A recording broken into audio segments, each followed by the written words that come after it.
Eric Morris and the top 10 returning players to the North Texas Mean Green make this team an interesting one heading into the 2024 season. We look at the top 10 players that are coming back and coming in for the transfer portal to see what the Mean Green will look like this year. We'll actually start on the defensive side of the ball. Ethan Westlowski is getting his career started on the right foot. Now, when you look at this defense, this is a defense that was not very good last year. So the fact that a linebacker shows up first maybe isn't the best idea, but when you're looking at what this group has, I think this could be a much improved defense. Ethan is a really intriguing player, a young player that's going to get things off on the right foot.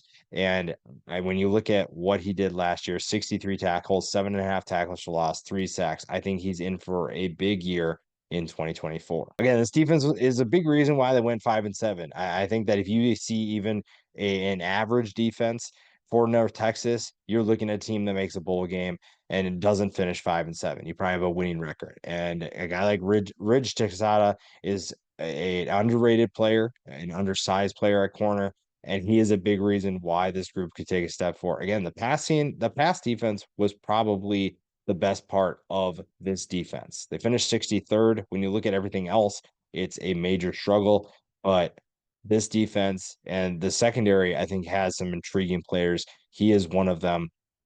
He's a multi-year starter that has been a playmaker for this team, and I don't think that changes in 2024. Now we flip to the offensive side of the ball. Finally, I know it's probably way too low for an offensive player to show up, but Damon Ward is a really fun player for North Texas. 487 yards, 12.5 yards per catch, 5 touchdowns last year.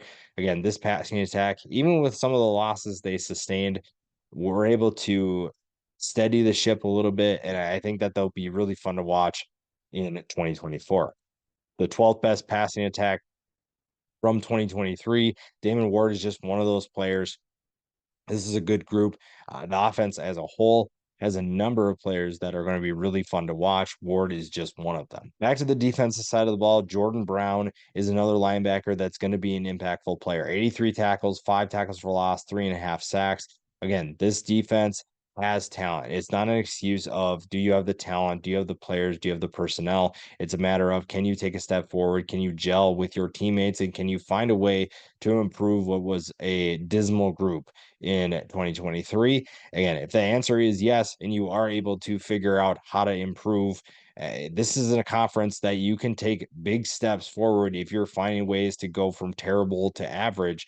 And this defense and Jordan Brown have a lot to do in terms of getting to that point. But if they do that, I really like where North Texas is headed. Eric Morris had good options at quarterback last year, and obviously it hurts when you lose talented players, when you lose Chandler Rogers, and you're trying to figure out who is going to take over. Getting a guy in Chandler Morris to come in from TCU provides some intrigue. Chandler Morris is someone who had the starting role over Max Duggan 2 years ago, and it didn't end well. Obviously, an injury affected his career with TCU, but last year it was this inconsistent play that really hurt him the most. Now he transfers to North Texas to potentially get a fresh start, and he joins an offense that has all the tools for him to be successful. It has all the weapons for him to have a big year. And I really like his game in this offense. I think that he could have a really exciting year. I think that he has all the tools to be a successful player in Eric Morris' system. And when you look at, again, when you look at the offense from last year, this was an explosive group. It wasn't the offense that was the problem. However, now it's a new quarterback taking over. You got to get new chemistry with your wide receivers. There's a lot of weapons, but if you're unable to take that step forward and find a way to show why you won the TCU job, I mean, there's a reason why Sonny Dykes and that coaching staff thought that Chandler Morris was the guy. So there's clearly talent there. There's clearly a reason why he's a good quarterback. He just has to rediscover that confidence. The injury obviously probably shook him up a little bit. It took him a little while to get back on the field, but if he can rediscover that confidence that had him as the TCU starting quarterback, then North Texas is in business. Another transfer in the backfield is Zach Evans at running back, the former Minnesota Golden Gopher. is going to be really fun to watch in this offense. Again, North Texas for a while had great depth at the running back position. This year is going to be a little bit thinner because you don't have a single player coming back that has over 300 yards rushing. So Zach Evans definitely has an opportunity in front of him. He was, speaking of depth and struggling to get into the rotation, Evans was in an absolute loaded Minnesota backfield. You look at that team and what they had, it was just a matter of time for someone was going to transfer, and we've seen a number of transfers go out from that group. Minnesota, you have to tip their cats for what they're able to do in terms of recruiting running back talent. Zach Evans is one of them, but obviously figured out that he wasn't going to see the field as much as he wanted. Now he goes to North Texas, where he's going to be a featured part of this offense. Sticking with the transfer portal theme, an underrated addition was getting Isheem Young from Ole Miss, the former Iowa State Cyclone, transferred to Ole Miss last year, and things just didn't work out. When you look at what he did for the Rebels, I think that he had the potential to be really fun. But again, it's the SEC. You're going to be facing a number of talented players. You're going to be going up against them in practice, and eventually someone's going to get moved out. Young decided that he needed a fresh start. I don't honestly don't think he should have ever left Iowa State, but he finds a new home at North Texas.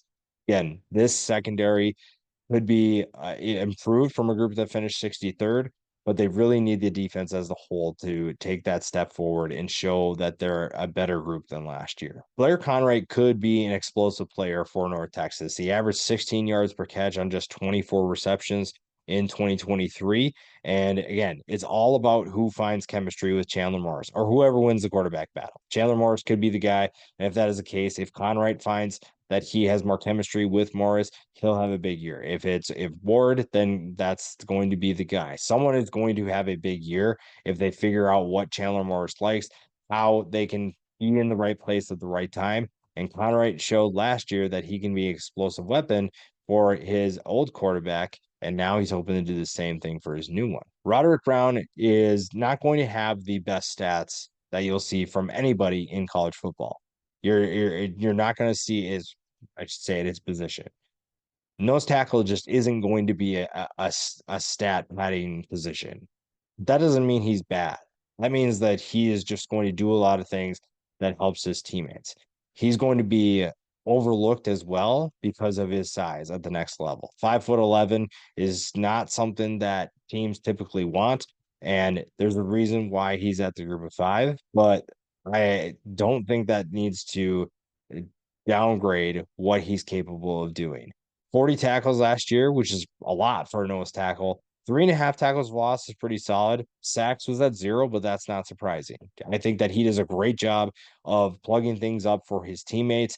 When you look at the linebackers behind him, when you look at what Jordan Brown did and Ethan Wisłowski, I think that they have to thank Brown for what he did because he made life a lot easier for the guys behind him. Now, stopping the run is going to be a priority this year. When you finish 133rd, you need someone to step up. Brown obviously is doing his part, but he needs the teammates around him to step up. Otherwise, they're in for another long year. We talked about the running back group, and Ikeika Ragsdale has the potential to be really exciting. And last year played in just 2 games, so that's obviously not going to be a great sample size to go off of. But when you look at his 2 previous seasons before that, this is a guy who rushed for over 1,200 yards. This is someone who can be a major impact player. If he's getting back to his 100%, then I think that you're looking at a player with Zach Evans. I think you're looking at a duo that could be really fun and one of the best in the AAC. Again, when you look at his previous 2 years, that's really what you should go off of. If he's back to full go, then I really like what North Texas can do. This was a rushing attack that finished 22nd, and it's a group that finished sixth overall in total offense. So when you're looking at this team, the offense is the really exciting part. If the defense can do its part as well, then you're looking at a much improved team. I don't know if I'd say it's a AAC contender, but it's definitely one that's going to give teams headaches. It's definitely one that's going to challenge teams. And it's just a matter of if they can make it back to a bowl game, it's going to be because the defense does its part and takes that step forward and isn't as bad as last year.